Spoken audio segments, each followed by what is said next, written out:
Welcome back to What the Hype.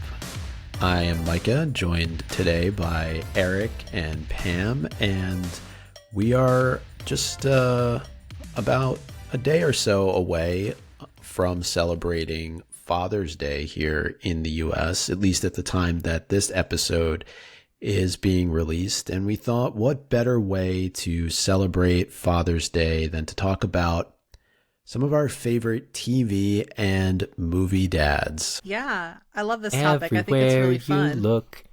Everywhere you look, there's a dad. It was fine. I got that awkward dad pause. Right.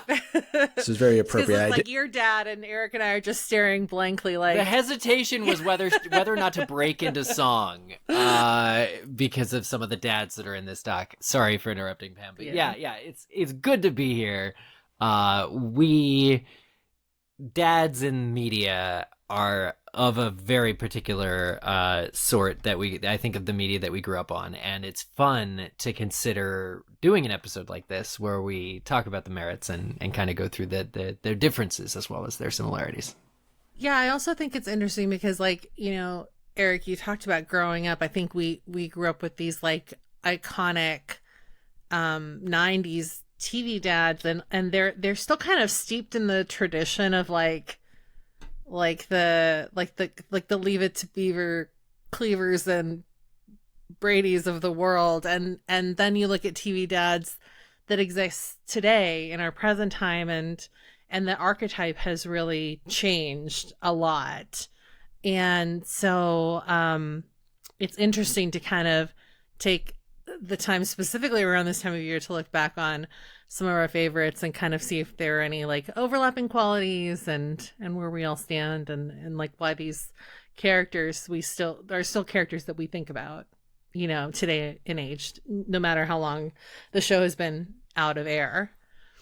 And I would just clarify, not just TV dads, but father figures, because there's a lot of characters that we can point to, and we'll talk about a few of them here on the show today that can serve in that role. They may not necessarily be a biological father, but they are a father figure to many of the characters that we enjoyed watching on TV growing up. And we'll talk about some movie dads as well. We don't get to spend, unfortunately, as much time. So I actually think that, and we can talk a little bit more about this, but as a movie dad, you almost have to make more of an impact because you don't have as long on the screen to be able to resonate with the viewer.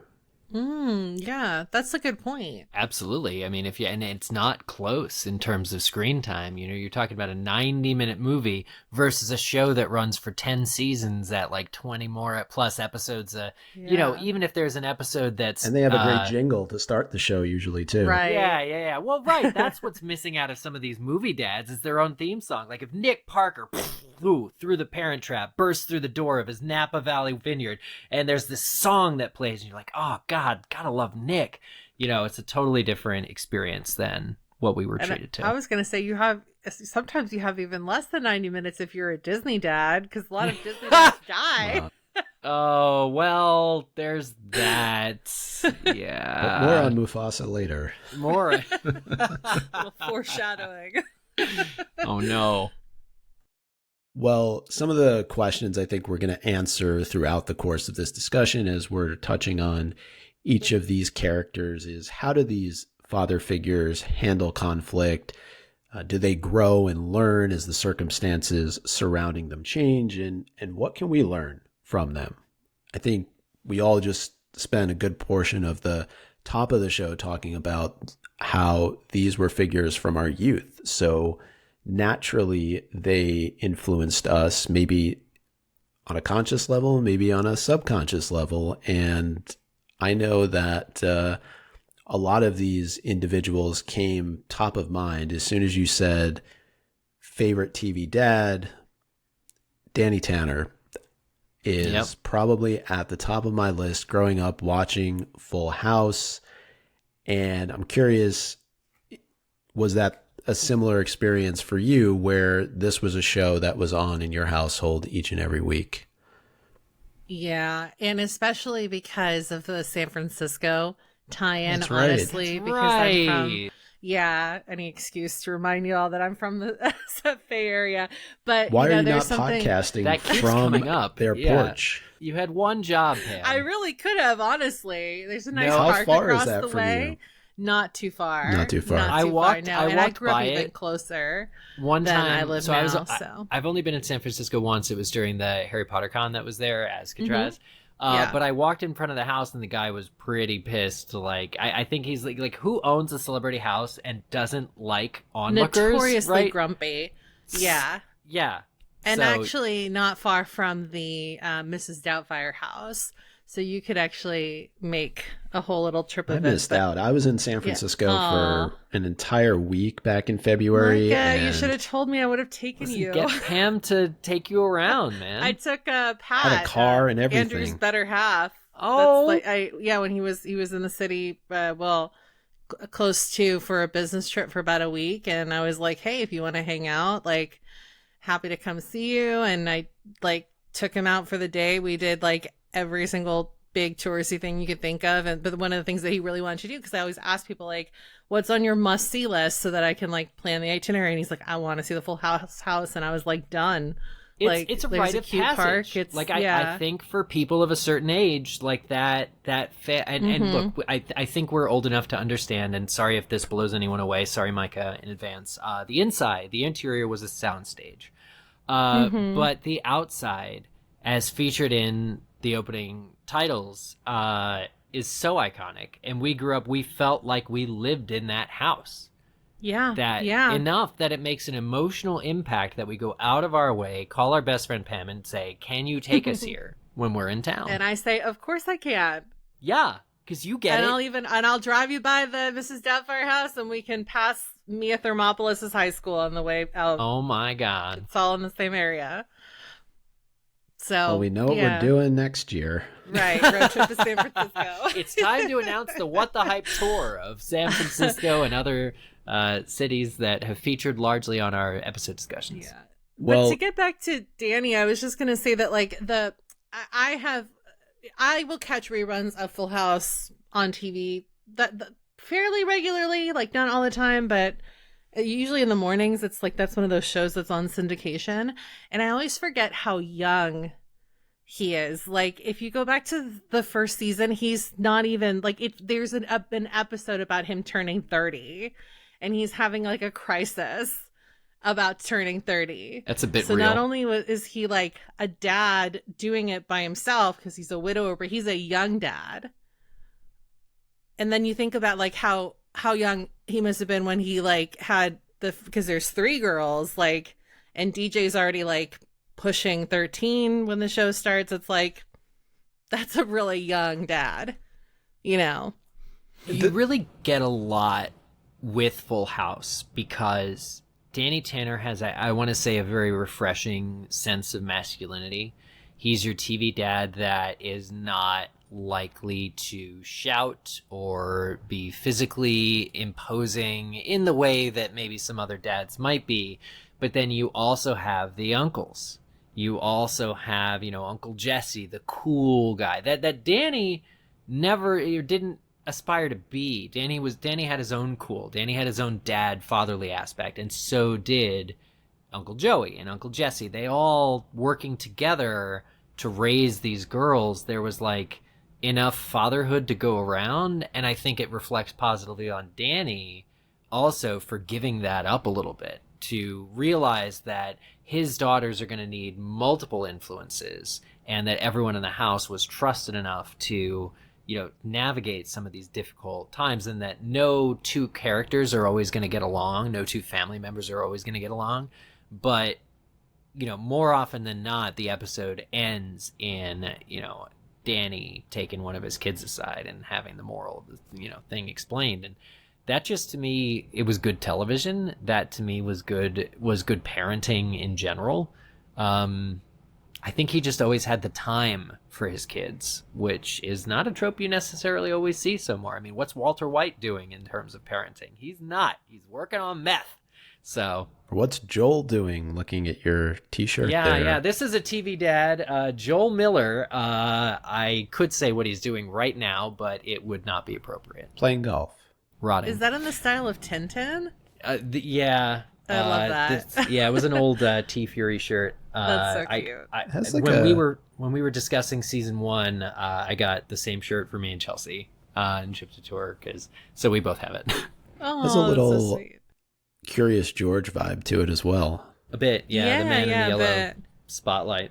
Mm-hmm. But I did like what you were saying about Danny, Eric, just in that, and this is always a questionable word to use, but the show was progressive in the sense that it put a single father at the forefront of a family to raise 3 children and to do so with 2 uncles. These children being raised predominantly by men. I don't think it's something that had been seen, at least in that capacity, prior to this show. Yeah, and I think that when you look back on it, because you do have to think about it as like the frame of reference of when it was made. I think that you're right, and because it is a comedy, you can tell that they were trying to get the laughs with Danny because he's meant to be Mr. Mom, right? Like he's like a clean freak, and he's fulfilling all these roles that are traditionally seen as very female centric stereotypes. He's really fulfilling the nurturing mother role for his daughters because he has to do both.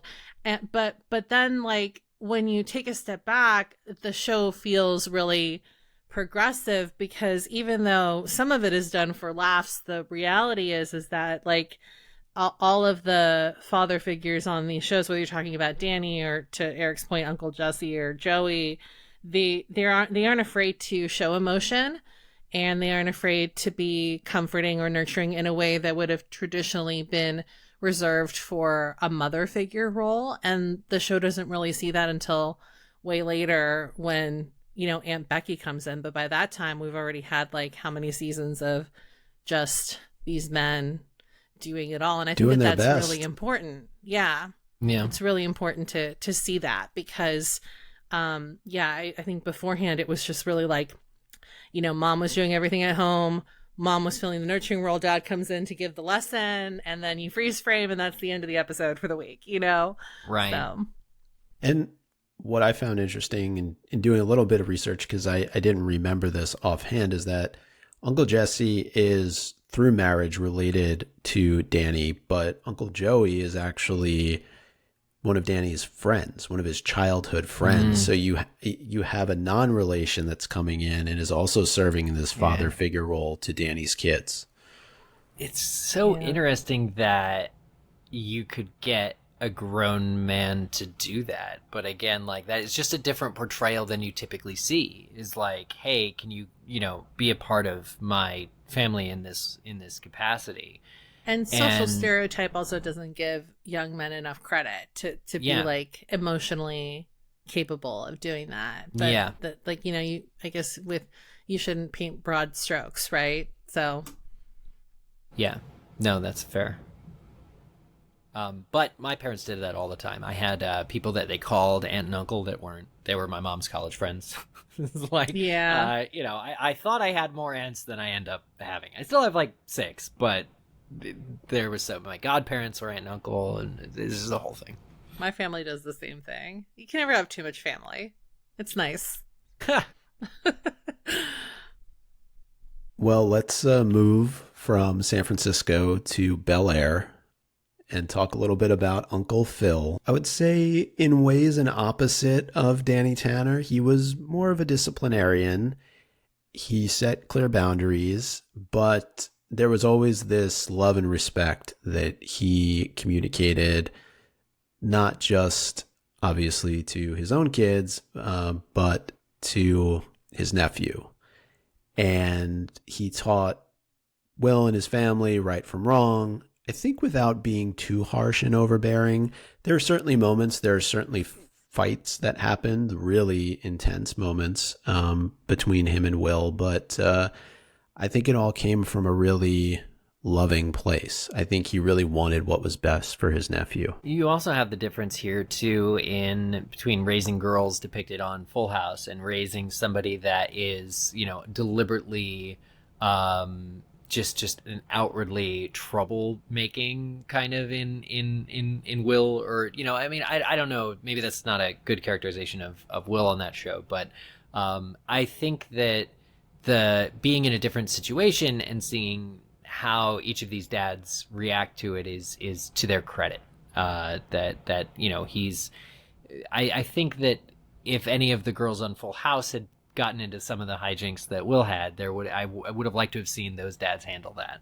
But I think Uncle Phil did a great job.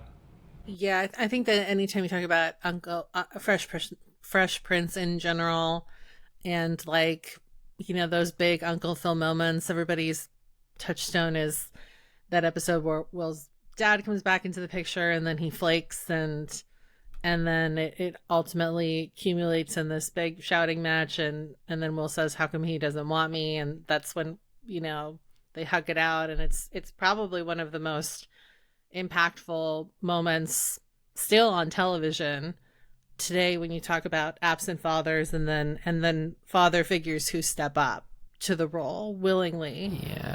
Yeah. And going against what I was just saying earlier about how different Will is from any of the Tanner girls, ultimately I think these shows teach us the love that's important that every kid needs. You need, to feel, and the abandonment that a kid would feel from, their biological father or parent. And when they're around these relations, the dad who stepped up, how that can make an impact and be just as good or better a fit. Yeah, exactly. Like we were talking about earlier, a father figure, not a biological father in this case, but an uncle stepping in. And Will was sent to live there because his mother really did fear for his safety. There were past incidents that he was involved in, gang fights and acts of vandalism, and she's sending him to live with a disciplinarian, somebody who's a judge for a living, and can't imagine for Will that's easy coming in, but you see the relationship that develops between them over time and how they do grow extremely close, despite some bumps along the way. Anything else we want to say about Uncle Phil? I'm due for watching more of The Fresh Prince, I think. That definitely, I think it aired maybe a little bit before my time, or maybe I was somewhere else, but I got to see more of it for sure. All right. Well, we'll roll back actually maybe a decade before that, although just in the name of the show, not in when it actually aired. That 70s show, Red Foreman, and also a bit of a disciplinarian, but he was just hilarious to watch. I mean, yeah, his shtick, and I will say I probably watched more of him on that 90s show recently than I did when that 70s show was on the air. But he's just this gruff individual, but he did really care about his family. He cared about his wife. He cared about his kids. But you want to talk about dad jokes? Red has got probably an entire book of them somewhere. Man, what's his catchphrase was, "It's always my foot up your ass," right? That's the big one. That's his the countdown. I feel like that's with dads are if I get to one, that's when, and his I think his version of threatening was always that. So even looking at the picture of him here, but sort of the stereotypical sitting on the couch, reading the newspaper, don't bother me, I'm in my own world. Whatever you have to say is nowhere near as important as me doing the crossword or reading the sports or whatever it is he might be doing. I really enjoy watching him. Yeah, I think you're right, because the funny thing about Red is that he does have that tough exterior and the don't come up to me, and so you would assume that he's not even paying attention to anything that's happening in that house, and that would be Kitty's job, right? Talk about iconic TV dads. She's probably like one of the most iconic TV moms. She softens him quite a bit. She does, yeah. And the best thing about him is that he actually is paying attention to everything. He knows exactly what's going on under his roof. And I think that, like, you know, at the end of the day, like, are these kids getting up to hijinks and like smoking it up every afternoon? Yeah, but he's providing those kids with like a safe place to do that. So at least they're not going out and doing that on the street where they could be getting in way more trouble, you know? Like, do they get into trouble? Yes, but probably not as much as they would if they didn't have the basement at Kitty and Red's. That's a great point. So and there were parents like that we had where it's like, if something's gonna happen, it better happen under our roof. You know, kind of a thing, and that way they can keep an eye on it. It's like he's not, to your point, like he's not being absent, you know, in a way. And yeah, were basements a thing for you? They were a thing for me growing up. Like, that was the spot that usually you hung out in somebody's house if they had one. But that's real. Yeah. We don't have basements really in California because right, like that's like a tornado hurricane thing. Like, yeah, really, yeah. right? No, we sheltered for many a storm in our. Listen, like, the movies always taught me that there was either a basement or an attic where like some kind of big secret was going to be revealed, and I didn't grow up with either, so I feel a little duped. But I love knowing that that's a thing. That was really like a hangout spot. My house was that way. We had the finished basement, and that's cool. That several of my friends all had basements that weren't finished, and there, you know, might have been a couch down there with a Sega Genesis, and that was fun. But ours had like all the fixins, the big screen TV, like the biggest screen in the house was in the basement, and we'd go down there and have movies and fun games, running around pool table. Video games usually were always, at least for me, played in the basement, had friends over, and it was the place to go. That's actually really smart, because then you keep all the noise downstairs and the parents can't even hear it. Yep. That's And when your friends need to leave, like, they can just, luckily we had a side door. I was gonna say, oh god, yeah, no, we didn't have a side. You had to go back up the stairs. But I was picturing, what is it? Clarissa Explains It All. Sam comes in through the ladder in the window all the time. It's just like, in order to get out of my basement, you would have needed a ladder for the well stairs. She would have had the police called so many times on her in this day and age. Oh, Things were so much simpler back then. No, what is it? ADP and Ring doorbells to snitch on you. The whole thing. I used to love Ring and Run, or what do other people call it? Ding Dong Ditch. Ding Dong Ditch. Yeah, there you go. Were you a troublemaker, Micah?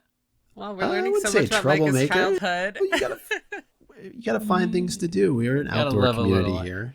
Well, I think if we're talking about dads too, the supportive environment, so many of these comedies, so many of these situational comedies that feature dads, are about sort of the chaos, and not in a dramatic sense, the chaos in the community sense. And I think growing up, it spoke to the chaos in my own life. If we wanted to like do something fun or go play hide and seek across the whole block with the other neighborhood kids, like there's chaos. There could have been accidents. Somebody could have gotten hurt, you know, whatever. We weren't doing anything super reckless, thank God. But the experience of growing up, and in terms of mischief, finding those boundaries too, I think that's an essential part of growing up, is figuring out what is allowed, what you can get away with, what you can do together, where the limits are.